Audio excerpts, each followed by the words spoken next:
Hi, I'm Dr. Andrea Stover, licensed marriage and family therapist, and you're listening to the Modern Day Romantic Podcast.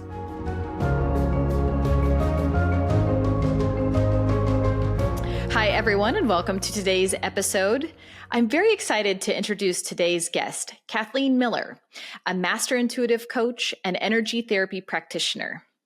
I've invited Cathleen onto the podcast to bring more of the intuitive take on love, relationships, soulmates. I think she has a very interesting perspective on soulmates. Be sure to listen to the whole episode to see what you think about that. Here's a little bit about Cathleen before we dive into the interview. Cathleen is a top leading, internationally acclaimed intuitive, and she's facilitated thousands of sessions in every U.S. state and in over 15 international countries since 2001.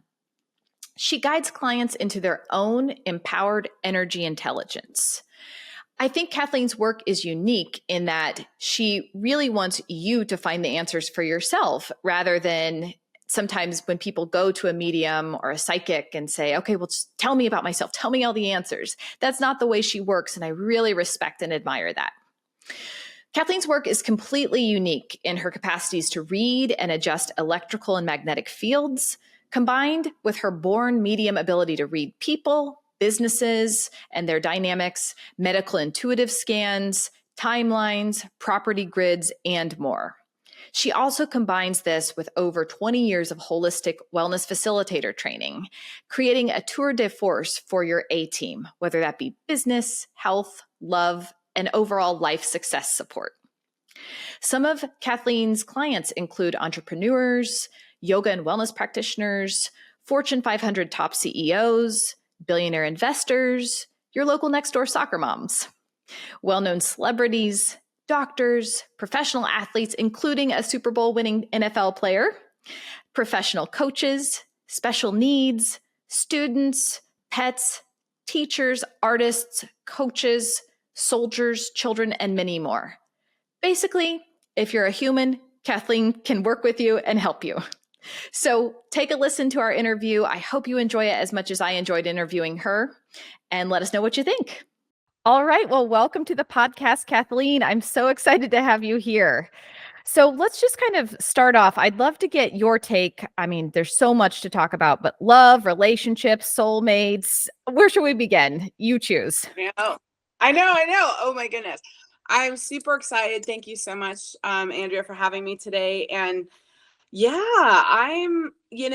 in watching some of your clips, I was kind of inspired, especially with your mention of the hopeless romantic and even on your modern day romantic kind of podcast. But, for me, I have a slightly different kind of angle on this because of being so psychic from so young. And also when I am even in public, waiting at line at Target with my stuff, I will get downloads from people. I will get so much information. And so I maybe am, sensitive in a way that I am aware of, and even had this with my husband, where even in seeing him, I had a complete download of, and now after being married 24 years later, realizing that this initial download I got in seconds of seeing him was not only completely accurate, but like really played out in a beautiful way. So is that the hopeless romantic, or is that, just awareness of many other lifetimes that we actually had together? And then also this high probability agreements, that's what I call them, to like reconnect and be able to kind of continue on. Not to say that's been roses and petals and like butterflies, because marriage is work. Marriage is a lot of work. It's a lot of, you got to want to be there. And my personal thing is like, it's so much internally about you and then the relationships after that. So I'm fully on board with that. I think the way I kind of define the hopeless romantic, I think exactly your story would fall in line with like, that's so romantic, and not like, roses, chocolates, things like that. But I mean like a spiritual, meaningful, like that it connects us to something larger, and I think sometimes it's about when people are looking for love, it's really about that right alignment with themselves and feeling like they're choosing a partner that's aligned with who they are. Sometimes we aren't quite in touch with ourselves and then we choose from a different place. Maybe we could say too, like past life karma with someone else we have to meet to clear before. But I think there's just so much confusion. And we can talk in this way about, yeah, how do past lives or karma, how does all that factor into this? People, not everyone subscribes to that. So I think even that kind of narrows it, when people are like, well, I want to find someone special. But so I like to often have people, well, who are you? Who are you as the romantic? And what are you looking for? And why is it important that you find a partner that is this, this, this, or this? Is that more socially defined? Is that, kind of family of origin imprinting? Is that your soul? So just kind of clarifying that feels really important for people. Absolutely. Well, and as we evolve, we learn who we are. Like we Yeah. really have to discover that through relationship. That's the beauty and like the incredible tapestry of we all have things in our past we're not so proud of, or we just were where we were where that was normal. Like I overcame a lot of early abuse in a way that I had very destructive relationships early on, back 30 years ago. And I thought that was normal because that's the calibration of alignment that I came from. So if you come from a very dysfunctional, disorganized, imbalanced, addictive home, you tend to like that's normal. That in the Mm-hmm. world, high drama, high like volatility. And I think, and I think a lot of people misidentify that. They bond through the volatility, which I certainly did. Mm-hmm. And that, it took decades of work to not only heal that, but to really get out of it.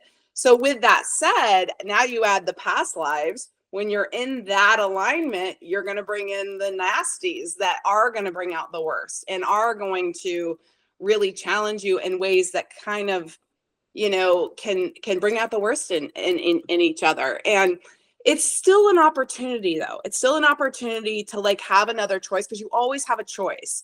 And for me, luckily, life, everything intervened in a way that I kept choosing, or I got to the point, and it took having a daughter on my own to really like to choose, like, okay, I can destroy my life, but I'm not going to do this to a child. Like that Mm. for me was the differentiator where I was like, no more, like not for her. And Mm-hmm. that's when I literally left, literally like went into the abyss of the unknown and had to really figure it out. And I don't wish that on my worst enemy because that is also a very steep climb.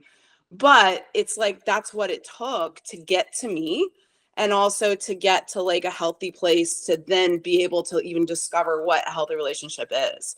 So Mm-hmm. when people come, I have a lot of clients that come in and say, oh my God, I was set up on this blind date and there was all these fireworks and it's so like airy fairy. And I'll look at it energetically.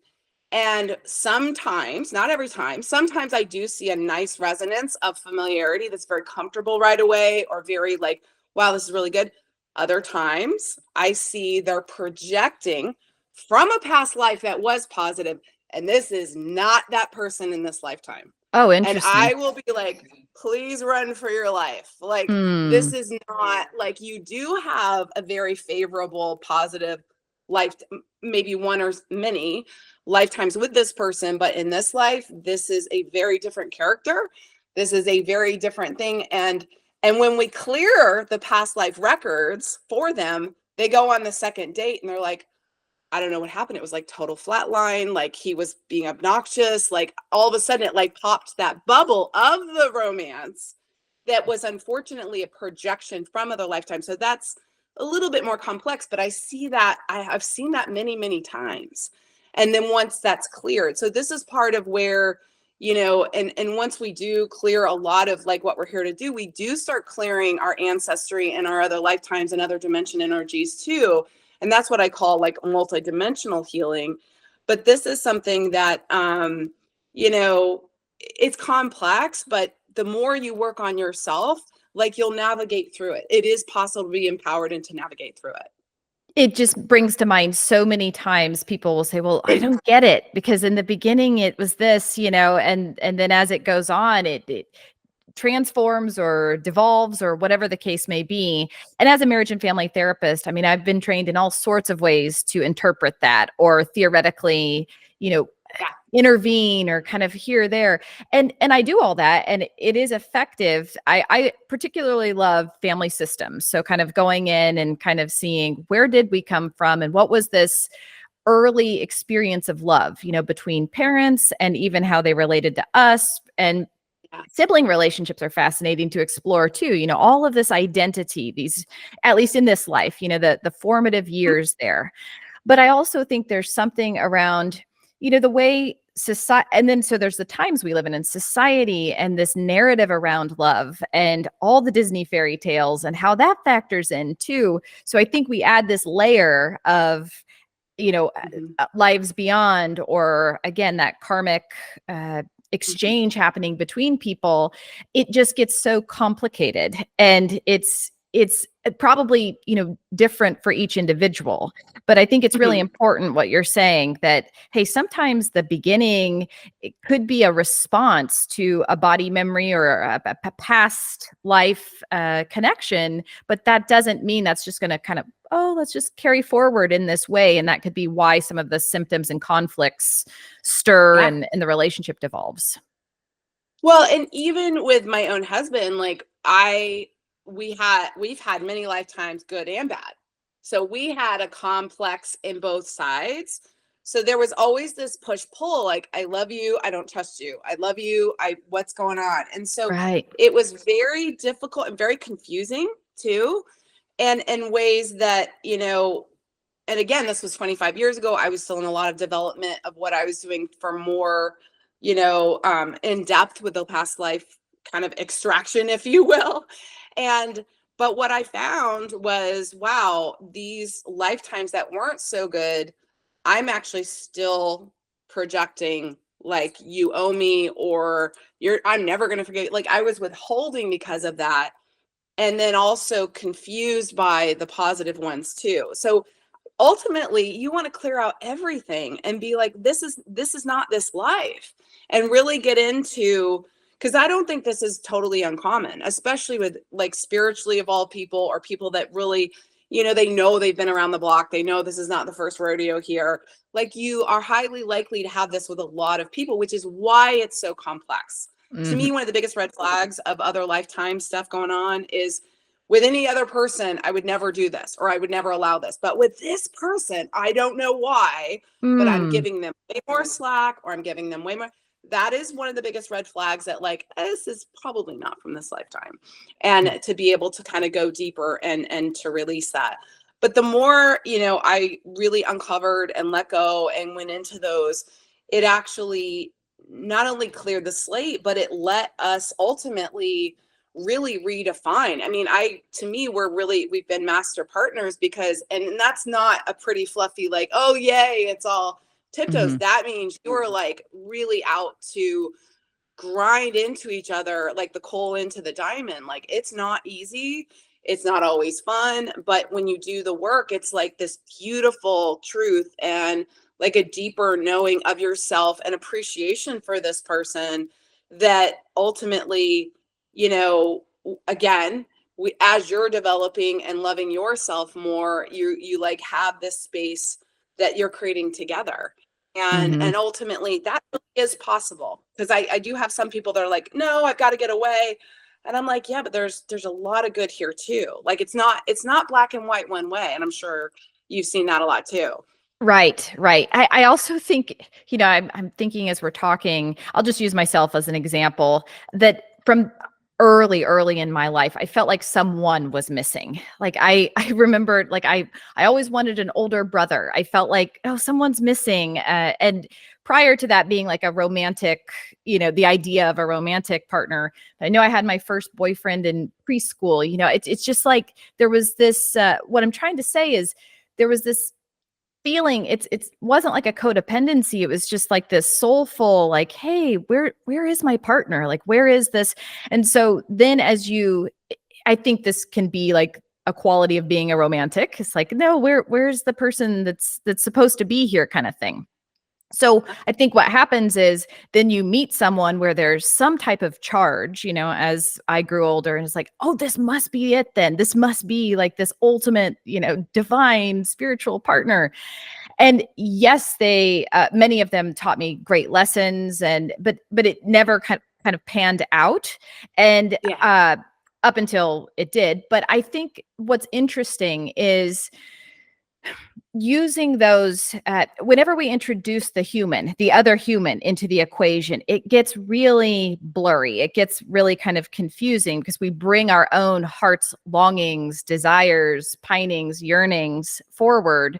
And I think even that getting entangled, so again, back to the past life stuff. But even if we take that out too, just the meeting of the contact point of two people coming together and all the history there and all that, I just, again, that's why I think relationships are endlessly fascinating and complex. Yeah, absolutely. Absolutely. Well, and one of the things I say is, until you love yourself, Hmm. like 99% plus, like it really is going to, how can it not fall short?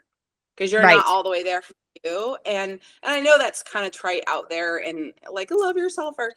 But there's the concept of that and the words of that, and then the real like truly having your own back, truly like being so secure in yourself that you really are, no matter how long you've been married, no matter what the status of relationship is that you're really in a space of, knowing that you're able to be connected and like really be fulfilled with or without anyone. And yet that's icing. Like a partner can be icing and like on the cake, but you're the cake, you know? Exactly. You almost partner with yourself first, relate with yourself the way you think the partner's going to relate with you or what that partner's ideally going to bring out. Like you have to find that within yourself, partner there so that you don't give over or give away too much, to the other. Cause I think that really makes relationships unstable, when there's like, oh, that's so much expectation or like you're supposed to do this or be this for me.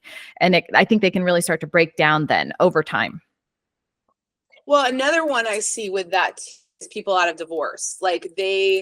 Because they're like, I don't ever want to like risk that again or go into that level. But if you have 100% with you, would that really be an issue? Like, Hmm. and not that you don't have to clean that up because they're like, and I see this a lot and I've worked with it a lot in different ways, but it's something that, energetically, again, it's coming back and really recreating and realigning with yourself in a new way of like, if it wasn't bad or wrong to get divorced and even do that, like what's amazing about it that you can really take in now and create a whole different chapter with.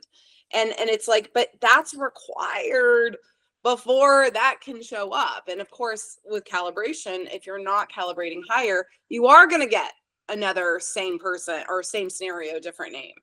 Right. So is that some of the work you do with people that reach out and say, "Hey, I want to find a partner," and helping them calibrate to a Yeah. higher level and just clarify who they are and what they're looking for?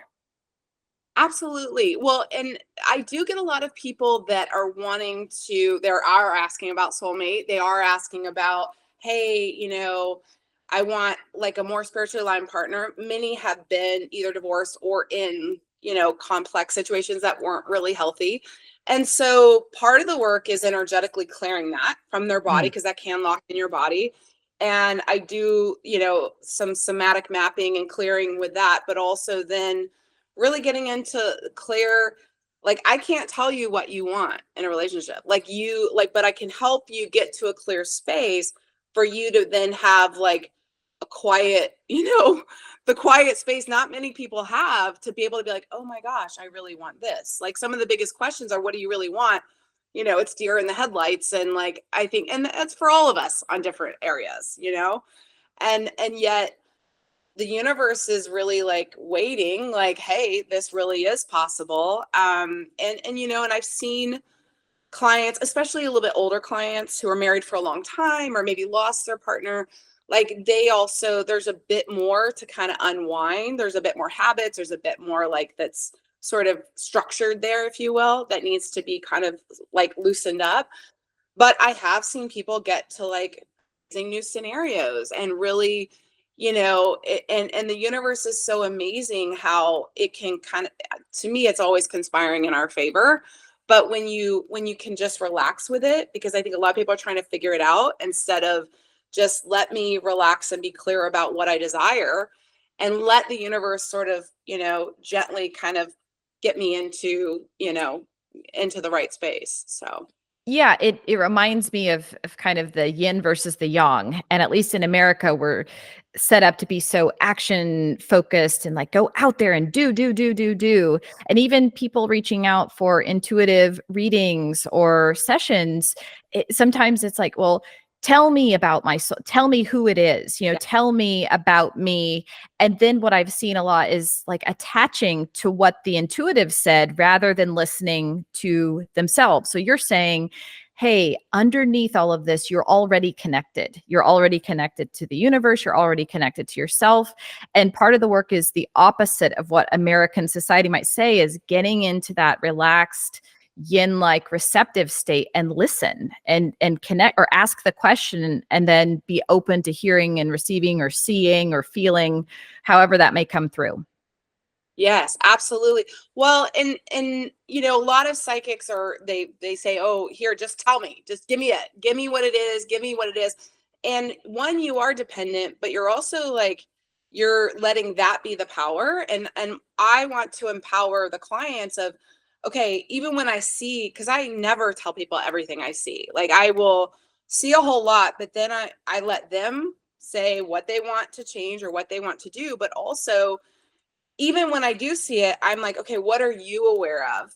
And then I'm going to confirm it for you, because then they're building the muscle of like, oh gosh, I did know that.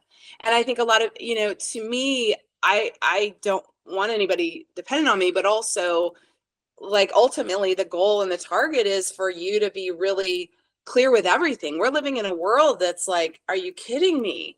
Mhm. And so psychic awareness, to be able to bypass fraud, to be able to bypass like people with really creepy agendas, all the social media, like catfish creeping. And so all of that, if you are really clear and you're what I call like intuitive GPS is really clean and clear, you're going to bypass so much BS and so much nonsense that it really can help for you to, one, have the confidence, but also to not waste time Yeah. with people that are just like, are you kidding me? And so that, and I get it, it takes, especially when I have some clients that are dating a lot or they're set up on dates and stuff. So they're saying they're not tuning in. Would this be a good choice? They're just going, oh, my friend did this, so I have to go. And then when it's not a good experience, they're like, what am I doing wrong? Like, then they turn it on themselves instead of like, hey, like, be more tuning in to all of it. And you'll probably show yourself, like, if your gut's churning while you go, and then he, ends up being a slob or whatever, you're like, wow, my body knew that before I Right. even got there. And Hmm. and so the whole hindsight's 2020 with it, but really helping, and part of the development and training work I do with people is to help fine tune the body mind connection, because if you don't have that in a really strong, healthy range, you're just going to miss too many cues that if you strengthen and you work with it, you can really develop and get really good at knowing, at reading rooms. And it's for work and personal. Like it really is for everything in life.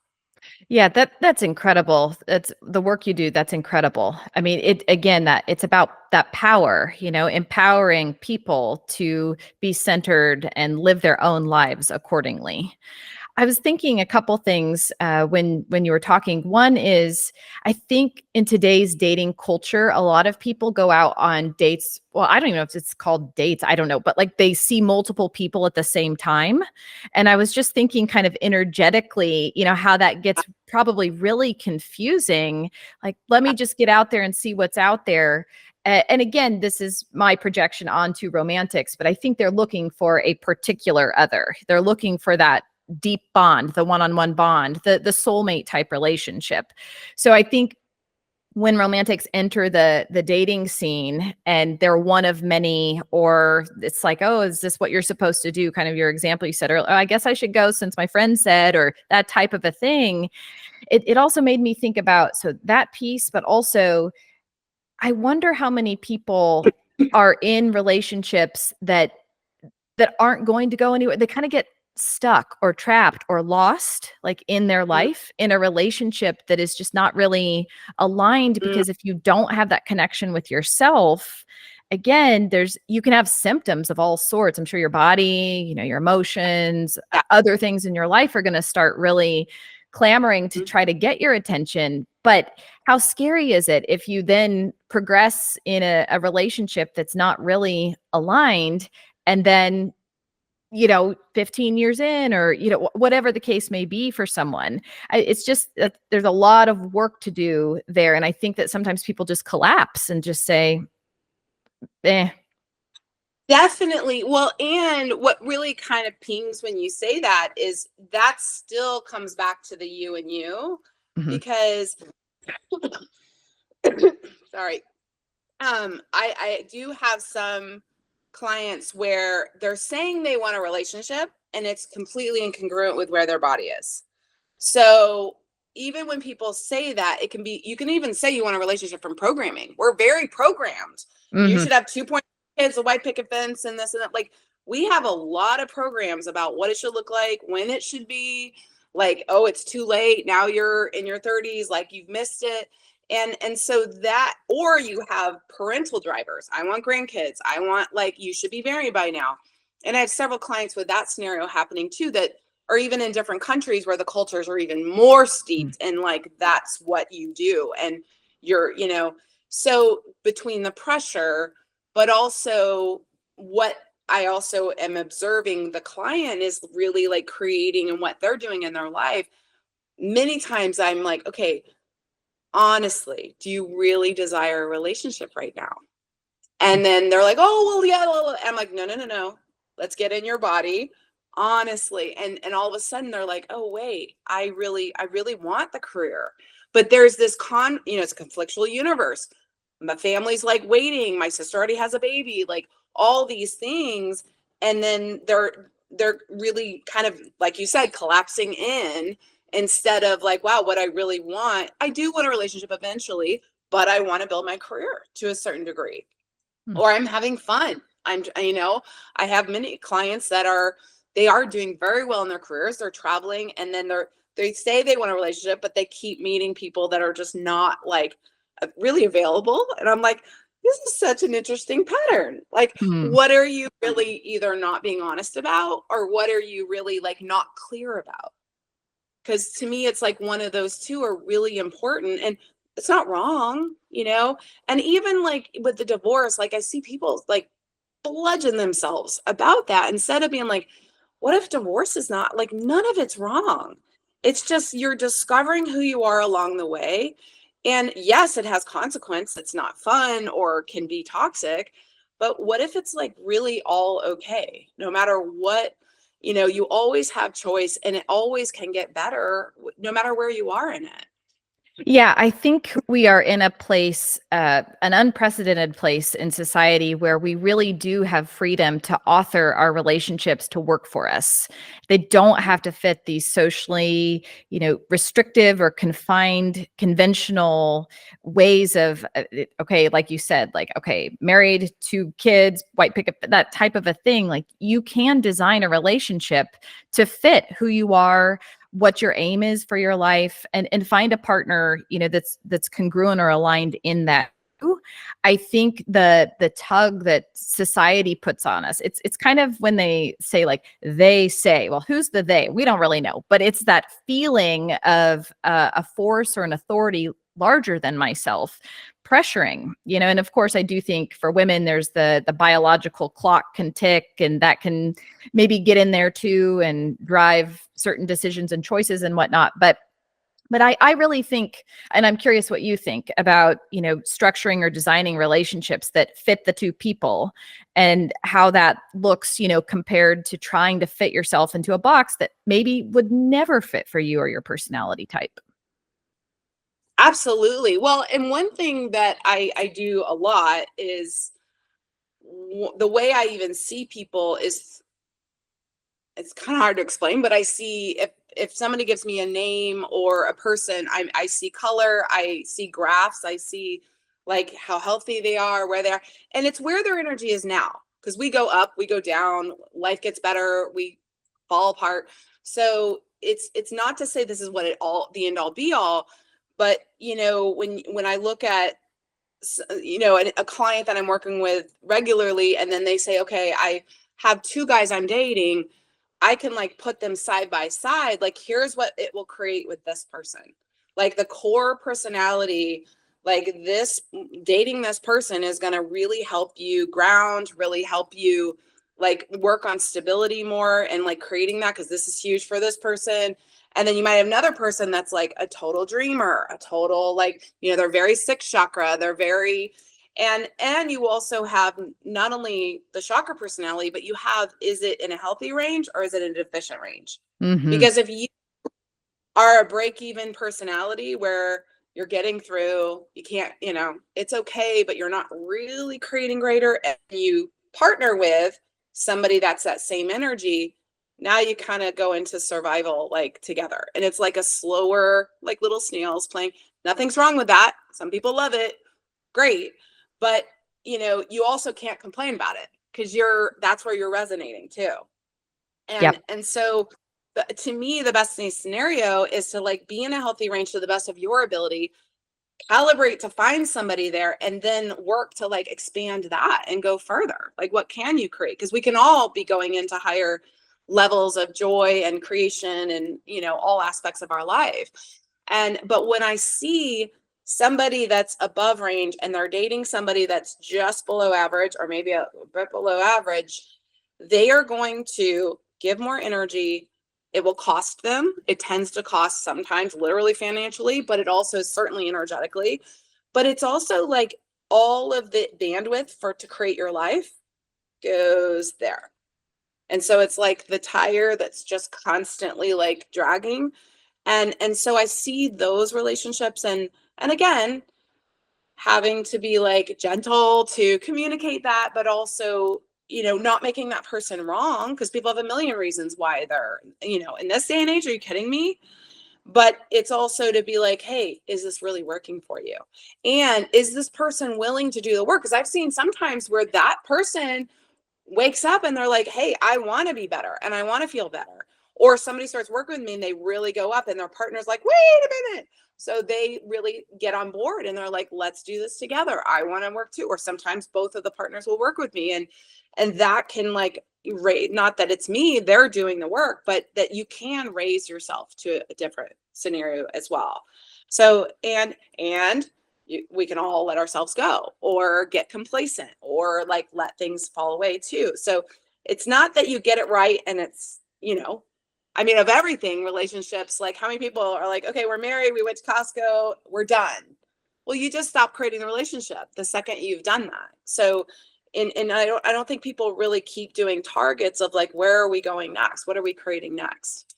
You're really speaking my language. My dissertation, I developed a model called levels of love, and kind of what love looks like at each level and stage of our personal and individual development.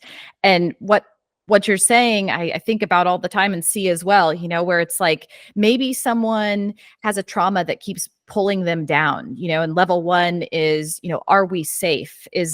Do we have a secure base?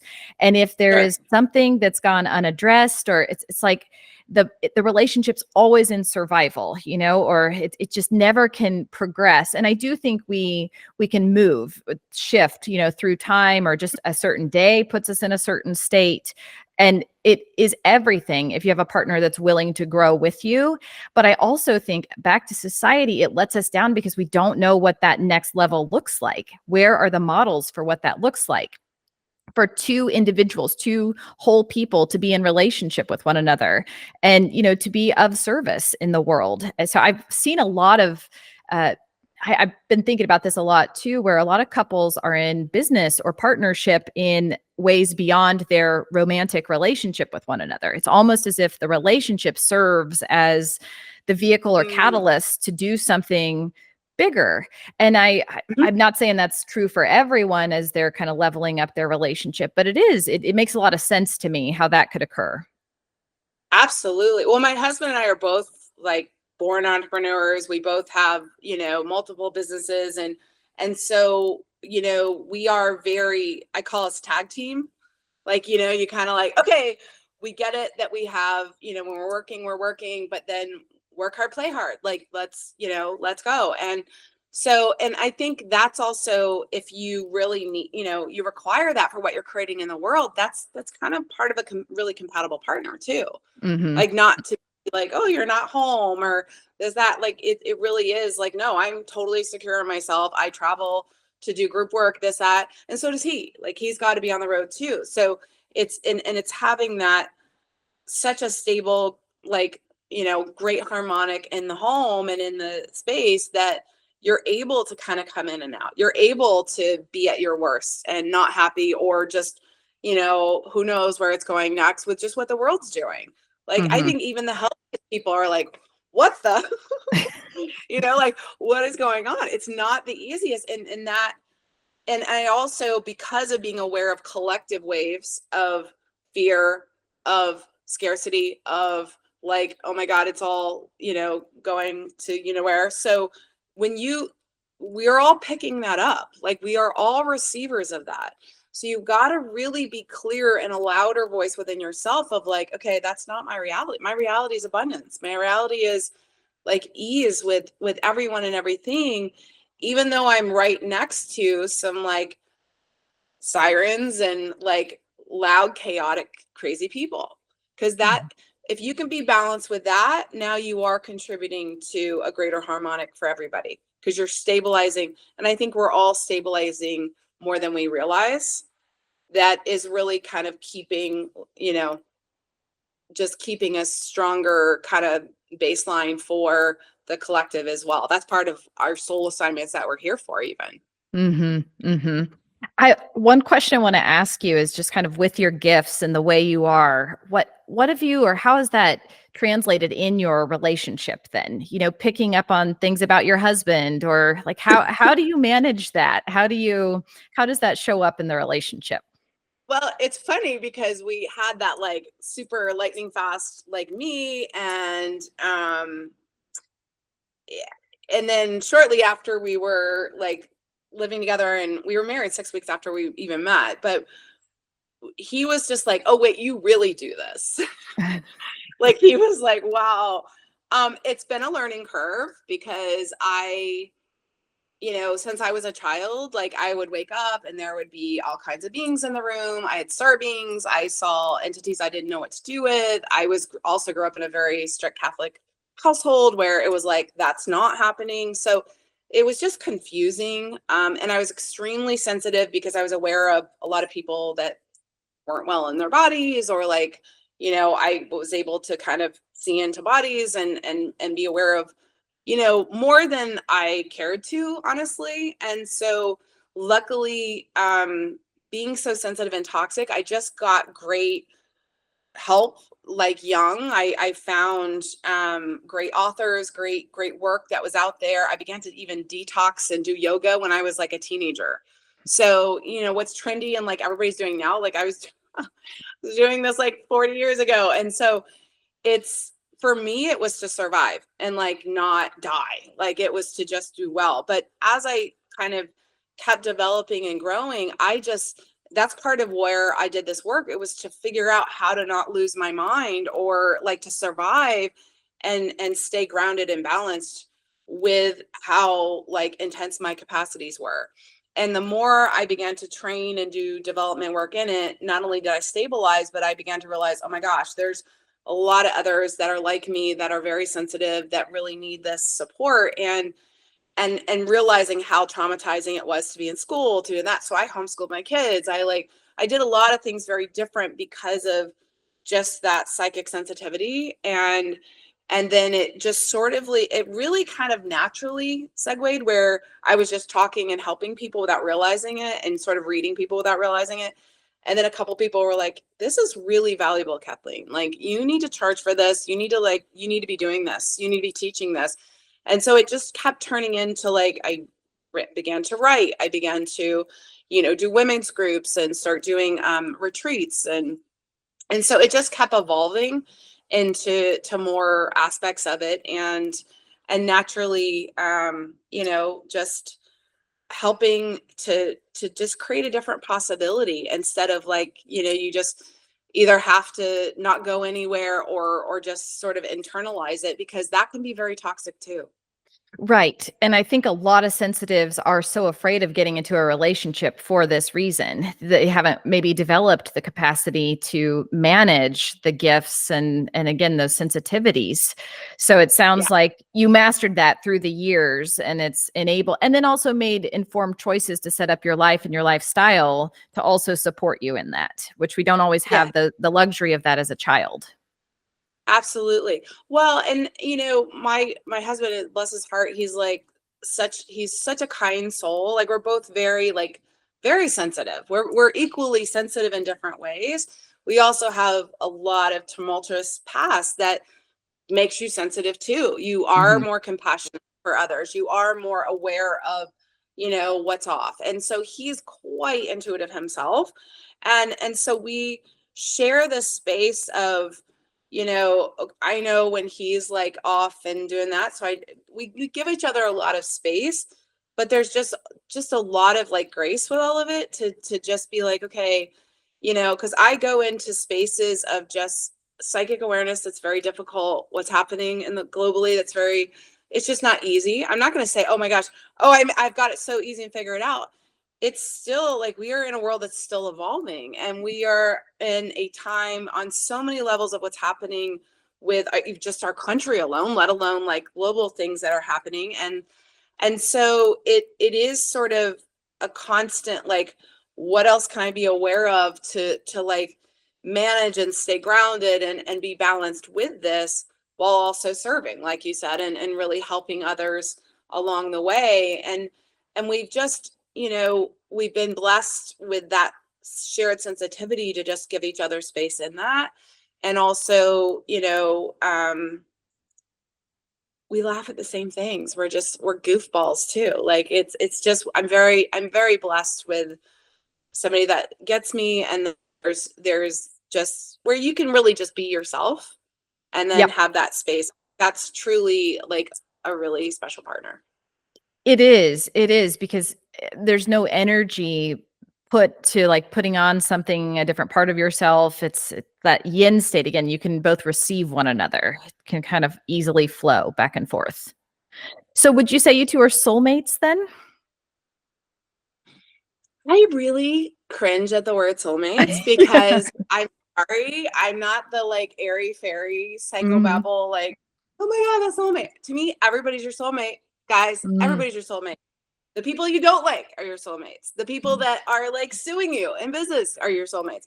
To me, like, the soulmate aspect is really, we're all here to like reconnect and play in this game. And there's soul aspects, which some have negative contrast, and it's not fun. It's the people that really tweak you and twist and needle you.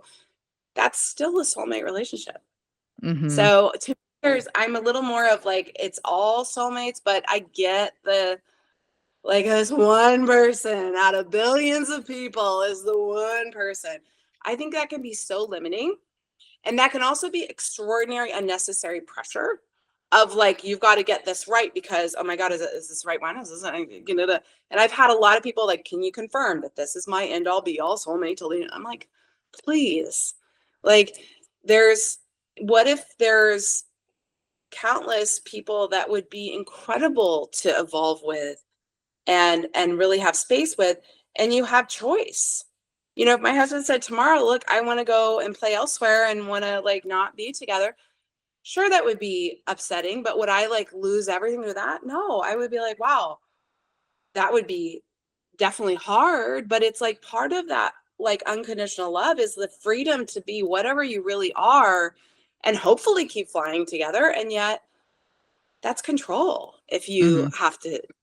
So, and I know that probably made a lot of people very uncomfortable, but No, it's really, I totally I agree with what you're saying. I mean, it's almost like not privileging one relationship over any other relationship because every soul is important, and like anyone you come into contact with, can help inform you, and like you're connecting with something beyond like the human skin within each person. well, and I've also seen, okay, here's another really relevant point to it too, is I've seen a lot of people in the soulmate relationship where they're like, this person's being totally abusive, totally obnoxious, but they're my soulmate. So I have to like totally carve and cut my limbs off because three people told me this was my soulmate. What? No, no, Yep. no, no, no, no, guys. This is where now you are not evaluating from you and you are now going from a concept that's outside of yourself and trying to hold that rightness of soulmate in place. That is toxic. That's toxic relationship. That's not true relationship. Oh, I totally agree with that. I did an episode on twin flames not too long ago, and there was this documentary on Amazon Prime about that. And how many people really get taken in because it involves the heart, and your soul's deepest longing to have intimacy, to have. I think it's more than what people realize what they're looking for, and it can come from lots of different places inside themselves. So it's so complicated. But I agree, there's so much out there that when people say twin flames, it's almost an excuse or a way of explaining why it's so toxic. Oh, it's because we're the same person, same soul, and that's so chaotic. I completely agree that kind of almost that singularity of looking at, the one and Yeah. only Yeah. can really mess us up. I think if Well, people, oh, go ahead. oh, sorry, sorry. No, no, Well, I no. was just gonna say with twin flame, I actually call that like soulmate like 2.0 because the twin flame it tends to have like more kerosene on the fire. Like we're twin flames, and so and not that it can't be like I'm not if it works for you and you're happy and it's thriving, awesome, go for it. Have the twin flame experience with that, but just it keeps coming back to awareness and also that we're evolving. To me, that's a finite like conclusion. Like I'm a twin flame, so that's it. Instead of like, wait a minute, we're evolving souls our whole life. We are like Madonna, where we're in the phases of all the different like looks and changes and personality and all of it. And so we do go through phases where we look different, we behave different, we believe different, and we're creating so differently. And to me, that's a really rich, beautiful life. And I think there a lot of programming is find what you are, that's it, that's your look, that's your like type, that's your this. And I hear this a lot when people are like, well, I always do this and then this always happens. Well, now you've like that's it, that's all the universe can bring to you, honey. Like you've decided it. So really realizing that no matter what you've been through, no matter what you've endured, like all of it can change, but you got to do it internally first.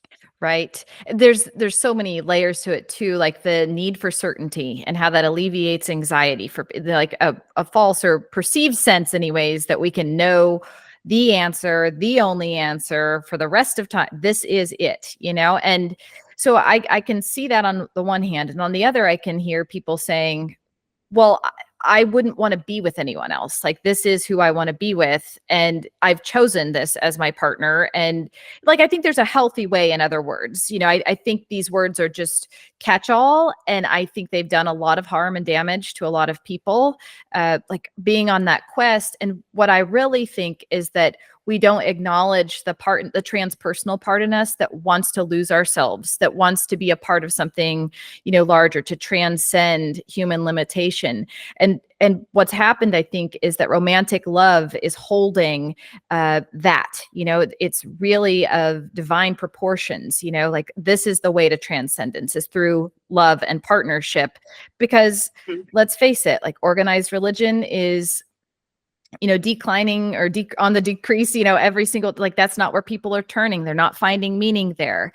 And I think some people are taking a spiritual path and, going on retreats and meditation and all that. I mean, that's happening. But I also think romantic love is one way that people are trying to live into kind of these spiritual ideals or spiritual aspirations.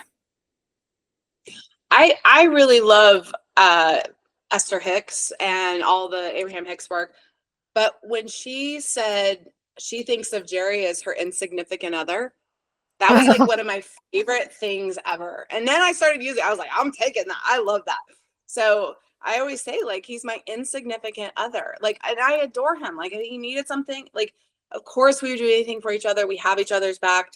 And yet, once you make it too significant, you will give yourself away, will compromise. Like, I came from massive codependency, so I know that well. I've done the work to get out of it. It's important not, and I know some people are going to cringe, like, oh my God, but it is part of that, like, insignificant dance, but that you still adore. You can still adore. You can still be very happy. You can still be very, like, in a deep space of just peace with it.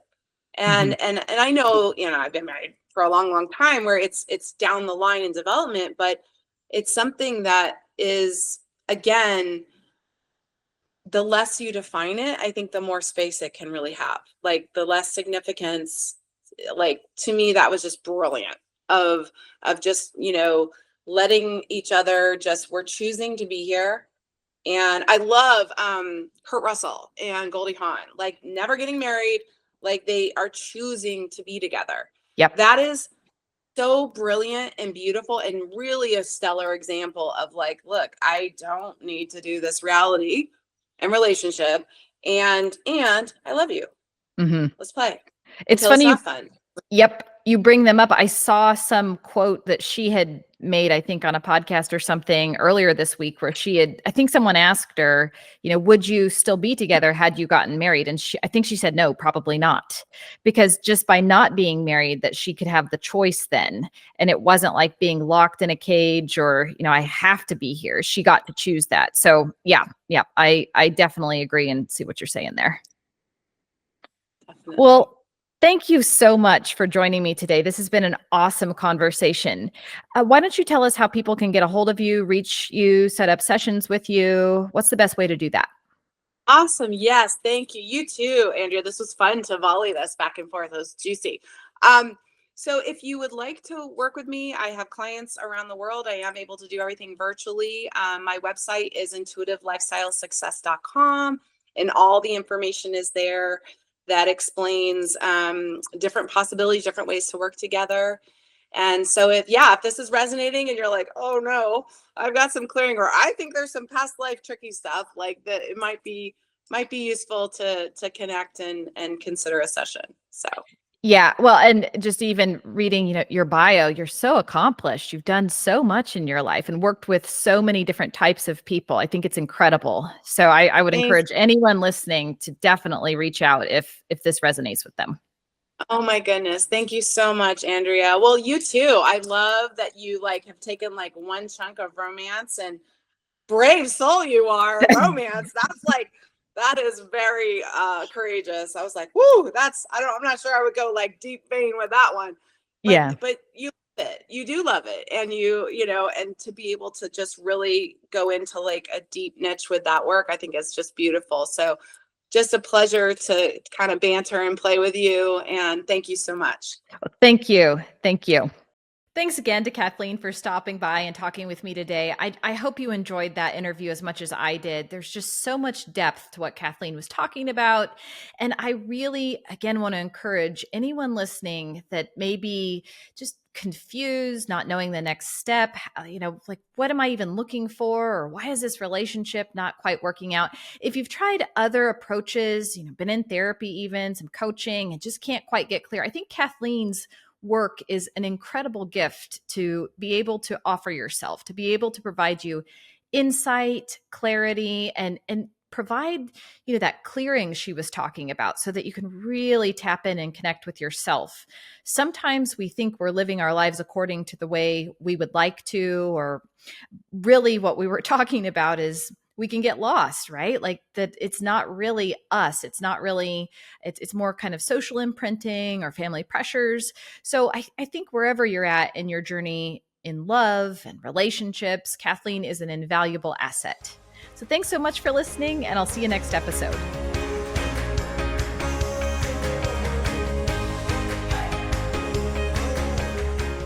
Thanks so much for tuning in to today's episode. If you're interested in learning about ways to work with me, head over to my website, themoderndayromantic.com. From there, you'll be able to contact me and learn a bit more about the customized intensives and retreats I offer both individuals and couples. Thanks so much for your support, and I'll see you next episode.